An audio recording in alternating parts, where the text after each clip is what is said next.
his opponent because of his height and reach advantage. Here's a look at the tail of the tape, and you talk about the reach advantage, and it's really not quite as great as you might have expected. Really only a 3-inch reach advantage for Thomas Hearns over Marvin Hagler. I'd like to make a comment about the weight.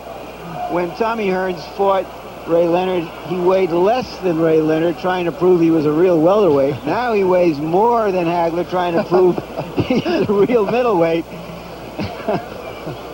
And here's a look at the common opponents of these two. And again, there's little to choose. Roberto Duran probably the most significant, but perhaps Thomas Hearns got Duran a little bit more on a down than he did on an up. And here, of course, is that tool that we've been using here at HBO for now 3 occasions. Yeah, this is our computer toy, and it will give you some kind of a look at how many punches these fellas throw. You see Hagler against Duran, Hagler against Hampshire, roughly 50 punches per round. The same thing for Hearns, as you'll notice, roughly 50 punches per round, landing somewhere between 20 and 30. So that'll be some kind of yardstick as we move along.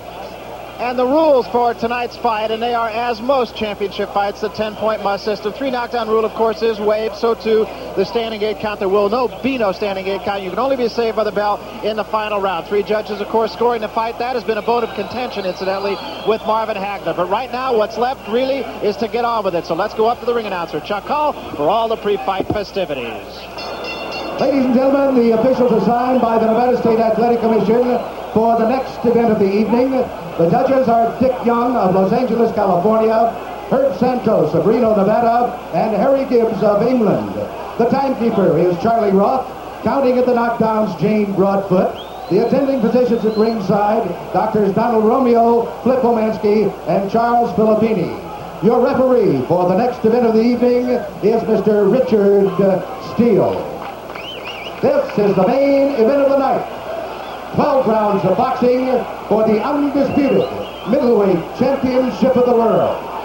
Introducing, in the red corner, the challenger, the WBC Super Welterweight Champion, fighting out of Detroit, Michigan, weighing 159 3/4 pounds. His professional record consists of 40 wins, 1 defeat, with 34 KOs.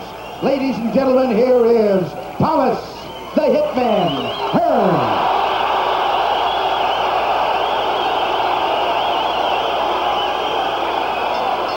And in the blue corner, fighting out of Brockton, Massachusetts, weighing 159 1/4 pounds, with a professional record of 60 wins, 2 defeats, 2 draws, and 50 KOs. Ladies and gentlemen, the undisputed middleweight champion of the world, Marvellous Marvin Hagler.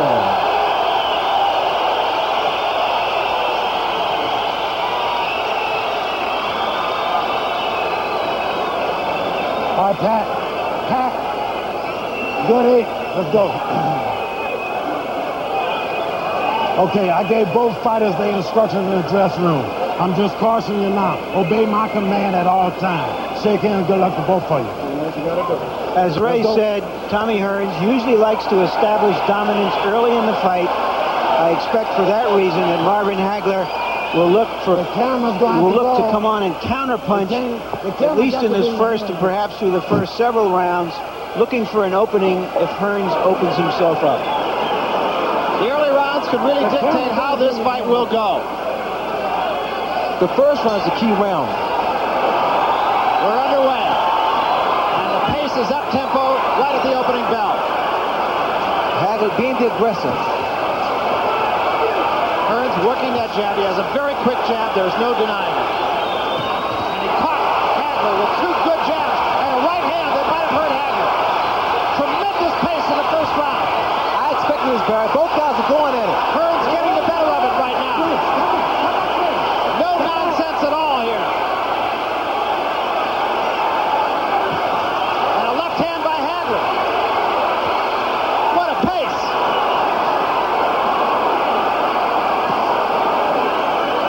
You know, both the guys just winging shots. So whoever gets caught in the chin, There was a may go left down. hand by Hagler, and it stood Hearns straight up. And a right hand. Both men have felt the wrath of the other. Tommy is hurt. His legs a little shaky, unsteady. And a left hand by Hearns. Threw that off his back foot short right. Hagler now just uses defense. He's walking towards Hearns. He's doing the right thing now. Hearns is on his bicycle. Hagler now is going to his body. Remember, Roldan caught Marvin Hagler early on also. There's another good straight right hand by Hagler, and another. Now Hearns is using his movements. He's trying to throw Hagler off balance. Hearns coming with a right hand lead that time. Both fighters are really off balance. Hagler leading with the right hand, but he's kind of lunging with it. There's another right hand, backs Hearns into the ropes. Watch for Hagler's hook. Now that was the right hand of Tommy Hearns, and it did catch Hagler, but he didn't take a backward step there. Another good right hand by Hearns. Hagler's working his body now, trying to slow Tommy down. These guys are exerting a great deal of energy, Baron. Tremendous pace in the first round. Blood coming from the face of Marvin Hagler. Can't tell yet where it's coming from. We'll see. Both guys will definitely be winded in the next round. It is over the right eye, I believe, of Marvin Hagler. We'll wait till we get him. And there's a lot of blood early on here. An awful lot of blood on the face of Marvin Hagler. It is in a place where it could do serious damage. We'll know between rounds when we get into the corner. Hagler punishing Hearns now. But it is Hagler who is bleeding. This is still the first round. The second round, these guys would definitely pace themselves. There has been no boxing at all, just fighting here. Just slugging. Blood on the face of Marvin Hagler. Again, we can't quite tell where it's coming from while Hagler continues to dish out punishment.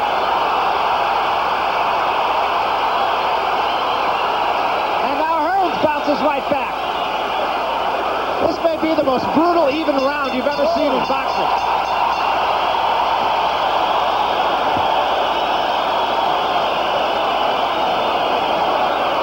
That's as good as it ever gets, folks. I doubt that there's ever been a better middleweight round than that one.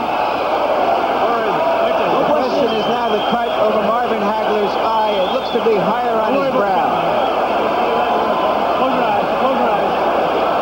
The question also remains, who spent the most energy?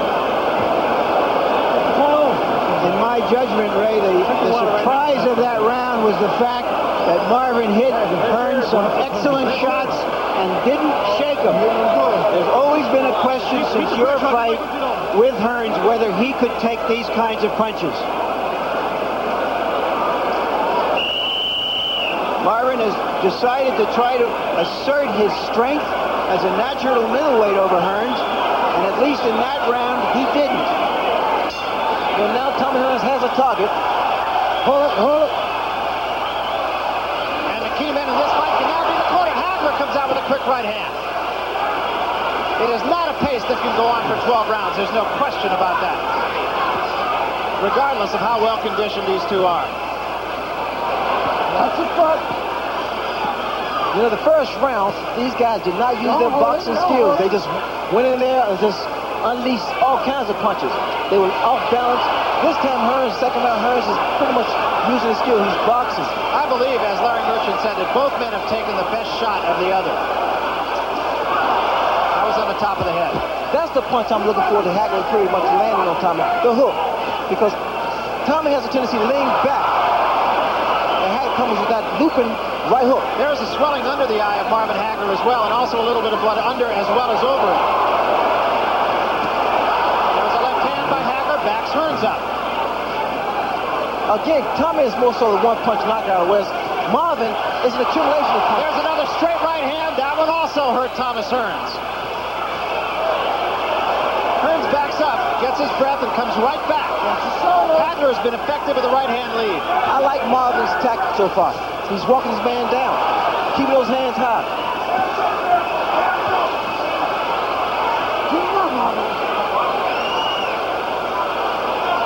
Thomas Hearns fighting a very effective fight so far. He has Marvin Hagler cut. Well, cut is really more above the nose than it is over the eye, although it can cause him problems. There's no question about that. There's also a little blood in the bottom. What Hagler wants to do, he wants to get Tommy against the ropes.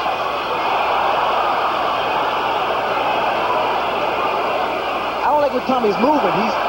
He's really off balance. He's not moving with good balance. Good. Step back. 1 minute remaining here in the second round. Hearns leading with the right hand. Both men leading with the right Tom hand. just put both feet together. Very dangerous. Look at him. He's off He's balance. awkward. He definitely is awkward. This is when Hagler needs to throw that hook. Tom just standing right in front of Marvin.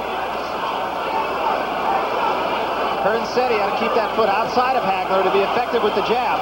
That was the hook. Good left hook, and Hearns left his feet. Hearns is hurt. That was the hook again, Barry. Hearns is definitely hurt. He is definitely hurt. And now this is when Marvin should take control. Hearns was holding Marvin Hagler's right hand there. Now he tries to fight back. Takes the right hand. Takes the left hand. Hearns against the ropes. He's on rubber legs. Another good right hand by Hagler. Now this is when Hagler really goes to work. Thomas shouldn't be here against the ropes. Trying to weather the storm here in round 2. Big round for Marvin Hagler. Hagler was really on with it. Watch Tommy legs as he walks back to his corner, whether he's steady. A little rubbery leg. Once again, Marvin Hagler hit Hearns some of his best shots, but there the accumulation of shots seemed to have some impact as that round wore on.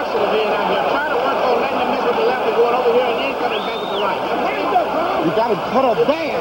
That's boxing. Still in boxing.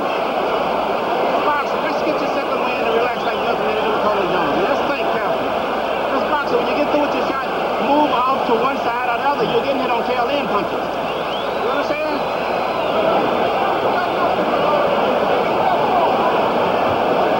Don't worry about the cut, man. You had him going. Don't worry about the cut. Just got to keep pumping like that, Marvin. Got to keep pumping, understand? Okay, go ahead. Hit him up. Right? All right.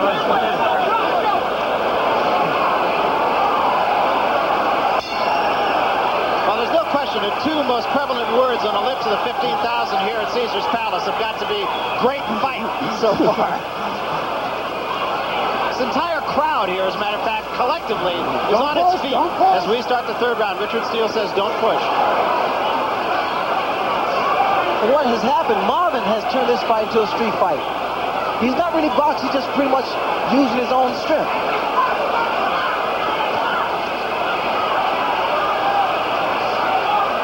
You notice Marvin punches, they fell short. He's on with it from throwing all those punches in the second round. Hagler getting the jab in early here in the third round. He hasn't used the jab much. He's gone with a right-hand lead. He's throwing punches off his back foot. Tommy just held Hagler on his head, which meant that he really doesn't know where he is. Tommy Hearns occasionally, at least to me, Ray, just looks to be awkward. He just seems to get his legs tied up. Well, he really is awkward, and because of his height advantage. And now we're going to get a moment for the doctor to come in as that cut just opened up. Let him go. A lot of blood on the face of Marvin Hagler, and let's see if he just doesn't try to do some serious business or just get through. That jab of Hearns is effective, even though he's throwing it off the back foot. A good right hand by Hagler drives Hearns into the ropes once more. Tommy can't take too much of this. And again, it's a matter of accumulation of punches thrown by Hagler, which is probably wearing Tommy down. I'm sure Marvin feels that he has got to hurry things up here because that cut is not going to get any better. There's no question about it. Right hand sends Hearns. He doesn't know where he is. Hagler goes in for the kill now. He's gone, he's gone. He's down, and he may be out. I'm not sure he can make it.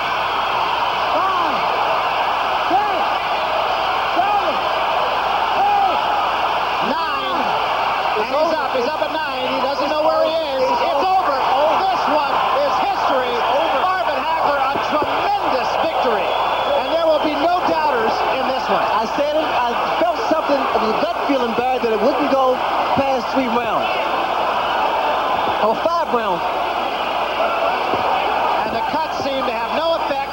I don't think there's any question, Ray, but that Hagler hurt Hearns in the second round. Well, see, Hagler initially threw it right from the very first round. He stayed on top of Tommy. Tommy tried to exchange punch for punch. He couldn't do that. I stated earlier that Tommy should use his skill, box his man. Tommy Hearns being carried back to his corner now by his handlers. And obviously a beaten fighter. I also stated if Tommy Hearns should lose his fight in the fashion in which it happened, he will retire. Well, it took him, we were talking about this before the fight, Ray. It took Tommy Hearns a year to recover from the beating that you gave him. And this was worse because he was knocked out cold. And Marvin Hagler was simply dominant. Let's take another look at it, Ray. And I think this, as Larry Bircham mentioned, it was a cumulative effect. And it wasn't really boxing that was at stake. It was just a matter of Hagler fighting the type of street fight. He stayed on top of Tommy. Tommy here is on Queer Street. Hagler, a good finisher. You saw that right hand. I think you made a key point there, too. Hagler is a good finisher, and he really knows, although this was obvious, when his man is hurt. Well, here, Tommy's eyes rolling around. He was definitely hurt. Here we have another shot. And the right hook, which was the key punch, and I made that point earlier, that would be the punch that would pretty much put Hearns out. Well, another thing that we talked about, too, the first time that Thomas Hearns hit Marvin Hagler with the right hand, Hagler didn't step back. But a couple of times, Marvin was shaken by Tommy's right hand. And after a while, I knew after accumulation of punches to the body, to the head, and Tommy would retreat, that it was more so in Hagler's favor. Well, it's a tremendous victory. And Marvin Hagler, after he fought Roberto Duran here, really wanted the recognition as the great middleweight. And frankly, it wasn't a great fight. I don't see how anybody could not acknowledge the fact that Marvin Hagler is a marvelous, to coin a phrase, use his name, marvelous middleweight champion. A very proud champion, a very dedicated champion, and he proved that. But again, this fight did not show boxing skill. It was just a matter of hard determination and a great deal of power. But the fact is, we've seen Marvin Hagler when he does show good boxing skill. Well, again, Barry, take a look, and that right hook put Hearns on Queer Street. Tommy here is hurt. Doesn't know exactly where he is. Look at his hands. His hands are dropped. And there's a couple punches that put him down. And Thomas Hearns is looking for a place to fall down after that right hook. It landed above the eye, it looked like, on the side of the head. It was a tremendous punch. But again, it was just that one punch on top of all the other punches. Well, both fighters claimed it was going to end in 3 rounds, and the prediction came true. They were absolutely right.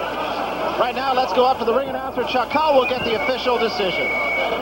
Referee Richard Steele stops the bout at 2 minutes, 1 second of the 3rd round.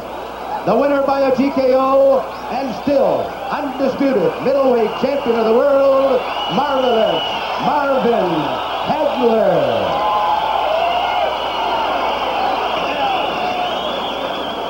Right now, let's go up to the ring where Larry Merchant is with the champion. Larry? Marvin, why did you decide to come out uncharacteristically so bold in this fight? Well, because Tommy had a big mouth. He's been woofing all through this tour.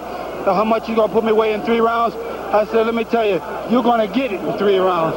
And it came true. We both had 3rd round predictions, but I figured that I would cool off a little bit and let the knockout come. But I had power in both hands tonight. And as you know, I started off right-handed, showing him. I think I kind of confused him a little bit. And then came back southpaw and put the ammo on him. Did you feel that you're naturally stronger and you didn't want to let him start off fast like he usually does? Naturally, that's what he does. He sets the tempo of the fight. He relaxes out there. People are afraid of him. And I showed him that I wasn't afraid. If anybody got to be scared, you better be scared of me. And, of course, he can't punch as hard if he's backing up. First of all, let me say I want to thank God for giving me the strength, the courage, you know, and the confidence to know that I can go in here and take this man out. I trained very hard, and I want to thank all my sparring partners who participated and get me in the greatest shape of my life. I felt better than when I fought Duran, and I told you one thing what I would do. I'll reverse what happened to Roberto Duran. I want him to taste and see what it feels like. He definitely tried to put the bomb on me. How was it? Could he punch? You've been in with a lot of middleweights. Definitely, he can punch, and you know, I wasn't going to stand there like I told you, like a statue. I had to work on the body, didn't come up with the head. Now, he took some of your best shots in those first 2 rounds. Were you surprised by that? No, because I started slowing him down. He started feeling the wear and tear. And I just hope that I can keep my drilling flowing and keep the pressure on him. I see that he was getting tired, and I knew that I had the opportunity in the 3rd round to put him away. You had what looked like a nasty gash. Yeah, it may not be as dangerous. Now, what were you? I got the best man in the corner. He told me not to worry. I'm not worried. But I just go out and do my job. But the blood was pouring down your face, so did that make it even more urgent for you? The blood come on me, don't make me meaner. I tell you, when I see blood, I get meaner. You know, they better hope that I never bleed, because then I know that it's time to go to work, and I got shorter time to do it, so I got to do it fast. You've beaten what many people consider the best opponent you've ever faced. You've now defended your title. The winner of this fight will go down in history as the greatest fighter. I want to hear you say that a lot, because I told you a long time ago that I was a great fighter. You said, not yet. Not yet, you said. You still got to prove yourself. Well, did I do that tonight? I'd have to say that Hi, baby. That's a little baby. Yeah. Yeah, see Daddy Boo-Boos? Yeah, well, all she knows is her daddy has some boo-boos. Oh, yeah. Well, what does daddy have planned for the future? Are you going to go after Monzone's I'm going to try for my record? 14 defenses? Get rid of the toughest opponent out there right now. I'm going to take a little rest, let my people and I come up with something else. Hopefully, if the money's right. Can you stay hungry with all that money in the bank? I told you I've been hungry, and I had to keep the desire. These little girls like this, I'm waiting to send her to school, to college one day, so I got to keep pumping. In 10 years, who knows what the money will be to go to school. Thank you so much, Marvin Hagler. Take the baby with you. Well, we talk about just how marvelous Marvin Hagler was tonight, Ray. Let's talk about the other side of the coin, Thomas Hearns. While Richard Steele was still over Thomas Hearns, counting 8-9, you were writing a note, and what your note said was, Thomas Hearns will retire. Now, was that just something you'd like him to do, or do you really feel he will? But I think that's something he will do, because that knockout was too devastating for Thomas to swallow. So much was at stake, his career, his ego. And I think those two things will play a major role in his decision-making. Well, time will be the judge of that. Right now, let's go to Larry Merchant, who's in the solitude of Marvin Hagler's now deserted locker room, for his final thoughts on tonight's fight.